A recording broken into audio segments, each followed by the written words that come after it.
एक दफ़ा रिवीजन कर देते हैं। चलो, पूर्व में अग्नि ज्योत स्वरूप रहता है, मतलब आपके भवन के बेटे जो हैं अविवाहित अवस्था तक के, टिल द मैरिज, बच्चे जो हैं, चिल्ड्रन हैं, उनके लिए पूर्व का असाधारण महत्व है। वो ज्योत स्वरूप है बच्चे जो हैं। तो पूर्व की ज्योति के स्पंदनों में जब घट हो जाती है, कम हो जाता है, रिडक्शन आ जाता है, तो उसका इमीडिएट परिणाम जो है वो बच्चों में दिखाई देगा। और पूर्व से आग्नेय से दक्षिण ये जो है वो मेल ब्रेथ बोलते हैं या दक्षिण ब्रेथ बोलते हैं, प्राण श्वास बोलते हैं। पिंगला है, सूर्य नाड़ी है, इसको कहते हैं। तो उसका ज़्यादातर असर जो है वो मेल्स में दिखाई देगा, पुरुष तत्व में दिखाई देगा।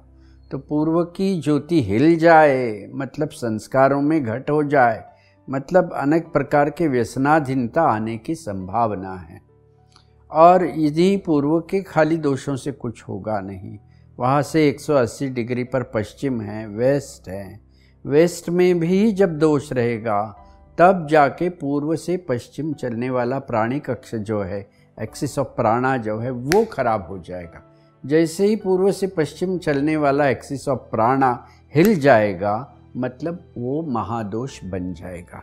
इसीलिए समझो पश्चिम से विथिशूला है या पूर्व से भी विथिशूला है, तो विथिशूला का एक फोर्स रहता है, चैनलाइज्ड एनर्जी रहती है, शूल समान वो काम करे। शूल कैसा भाला रहता है ना, तो भाला समझो इधर से मार दिया तो उधर से बाहर आ जाता है, पीछे से। मतलब पूर्व से जब भाला चलेगा तब पश्चिम तक वो घुस जाएगा।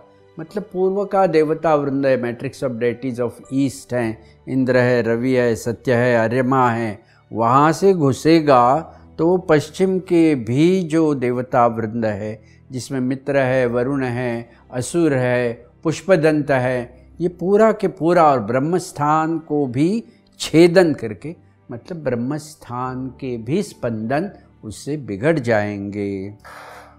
कोई भी दोष जब ब्रह्मस्थान तक पहुंचता है तब वो दोष नहीं रह जाता, वो महादोष बन जाता है। ये समझना, महादोष की व्याख्या क्या है कि कोई भी दोष जब महादोष कब बनेगा, जब वो ब्रह्मस्थान का भी भेद करेगा, तब जाके उसको महादोष कहते हैं। जैसे समझो दक्षिण दिशा में बहुत बड़ी विंडोज़ है, खिड़कियाँ है, तो वहाँ से प्रकाश आ जाएगा। अगर वो प्रकाश डायरेक्टली ब्रह्मस्थान तक पहुँचता है तब वो गंभीर स्वरूप धारण करने की संभावना है। लेकिन दक्षिण से प्रकाश आ रहा है, आपने उस पर येलो फिल्म लगा दी है, अपश्वेता क्षिति पिता सूत्र का आपने आयोजन किया है, यू हैव यूज दैट सूत्र कि जल तत्व जो है वो वाइट है और पृथ्वी तत्व जो है वो पीत वर्ण का है, इसलिए येलो फिल्म लगाने से बाहर से जो प्रकाश की मात्रा, जो लाइट आएगा, वो लाइट अंदर आएगा तो पीले कलर का, येलो कलर का रहेगा। मतलब उसमें पृथ्वी तत्व का सूक्ष्मतर स्पंदन प्रतिष्ठित रहेगा। मतलब उसमें earth element, subtle expression of earth element is yellow light. तो ऑटोमेटिकली आपके भवन में वो प्रकाश की मात्रा ब्रह्मस्थान तक पहुंचेगी नहीं। तो इतना सिंपल रेमेडी है। महादोष भी आप निकालने के लिए बहुत सारे सिंपल इस प्रकार के रेमेडीज जो पूरे के पूरे योग सूत्रों से जुड़े हुए हैं, ये समझना चाहिए। तो और पूर्व में समझो कुछ क्वालिटी है, वर्च्यू है, गुण है, मतलब वो गुण से पॉजिटिव एनर्जी निर्माण हो जाएगी, शुभ ऊर्जा निर्माण हो जाएगी। और शुभ ऊर्जा का नियम कैसे हैं? वो एक ही पद्धति से प्रवाहित होती है, क्लॉकवाइज। रादर जो ऊर्जा क्लॉकवाइज प्रवाहित होती है उसी ऊर्जा को शुभ ऊर्जा कहते हैं, और जो ऊर्जा एंटी क्लॉकवाइज बहती है और जो ऊर्जा शूल समान चलती है, दो प्रकार से बहती है, उसको नेगेटिव एनर्जी कहते हैं। मतलब कोई शुभ लक्षण अगर पूर्व दिशा में है तो वहाँ से जो उत्पत्ति स्थान ऊर्जा का है, सोर्स जो है, वहाँ से प्राणों का प्रवाह जो है वो ऑटोमेटिक क्लॉकवाइज जाएगा। मतलब जब पूर्व से प्रवाह क्लॉकवाइज चलते हैं, शुभ ऊर्जा क्लॉकवाइज चलती है, तो ऑटोमेटिकली आग्नेय दिशा के सविता सवितृ ये जो देवता वृंद है वो देवता वृंद बलवान हो जाएगा। मतलब आग्नेय के दोष आप अगर निकाल सकते नहीं तो पूर्व में भी कुछ अच्छा परिणाम आपने लाया। If you reinforce the virtues of the east direction, पूर्व दिशा का गुणोत्कर्ष अगर आप करते हैं तो उसका भी आधा पॉजिटिव परिणाम आग्नेय के निगेटिविटी पर काम करेगा। जैसे बहुत सारे लोग पूछते हैं कि हम ओनरशिप में रहते हैं तो आग्नेय दिशा में शौचालय है, वो हम निकाल नहीं सकते। तो ऐसी स्थिति में पूर्व दिशा की ऊर्जा जो है वो आप अधिक शुभ करो, पूर्व दिशा में कुछ विशेष रेमेडी करो जिसकी वजह से पूर्व जो है it starts acting as source direction of energy. वो उगम स्थान जो प्राणिक ऊर्जा का है उस प्रकार से वो बहना शुरू करेगी, तो आग्नेय दिशा का 50% निगेटिविटी चला जाएगा।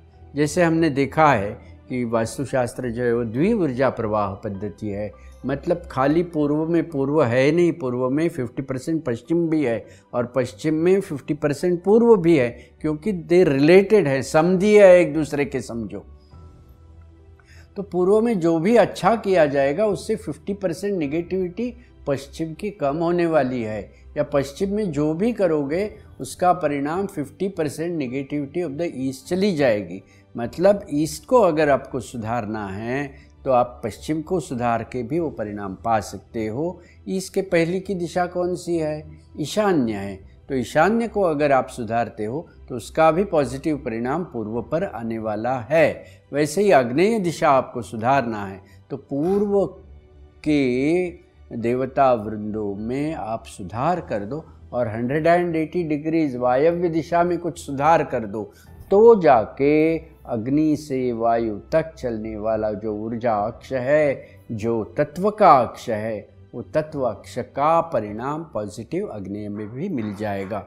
इस प्रकार से हर दिशा जो है वो दूसरे से प्रवाह मतलब ऊर्जा के माध्यम से जुड़ी हुई है, उसके बाद तत्व के माध्यम से जुड़ी हुई है, उसके बाद देवता के माध्यम से जुड़ी हुई है, उसके बाद ग्रहों के माध्यम से भी जुड़ी हुई है, क्योंकि पूर्व में 159 है और आग्नेय में भी 159 है, दोनों में अग्नि तत्व है। वैसे ईशान्य में आप जाते हो तो शिखी है, वहाँ शिखी है तो शिखी में भी कुछ सुधार अगर आप कर देते हो तो शिखी का भी अग्नि तत्व होने के कारण कुछ न कुछ पॉजिटिव परिणाम आग्नेय दिशा में भी दिखाई देगा। इस प्रकार से आपको एनालाइज करना है कि इस भवन में कौन कौन से तत्व बिगड़े हुए हैं। समझो अग्नि तत्व बिगड़ा हुआ है तो पूरे वास्तु पुरुष मंडल में जहाँ जहाँ अग्नि तत्व की मात्रा दिखाई देती है वहाँ पर आप कुछ न कुछ अगर सुधार कर देते हो तो ऑटोमेटिकली उसका पॉजिटिव परिणाम आपको मिल जाएगा। ये वास्तुशास्त्र की खासियत है, क्योंकि ये एकमात्र शास्त्र है जिसमें ग्रह, तत्व, देवता, दिशा, ऊर्जा से 5 स्तंभों का परिपूर्ण विचार किया गया है।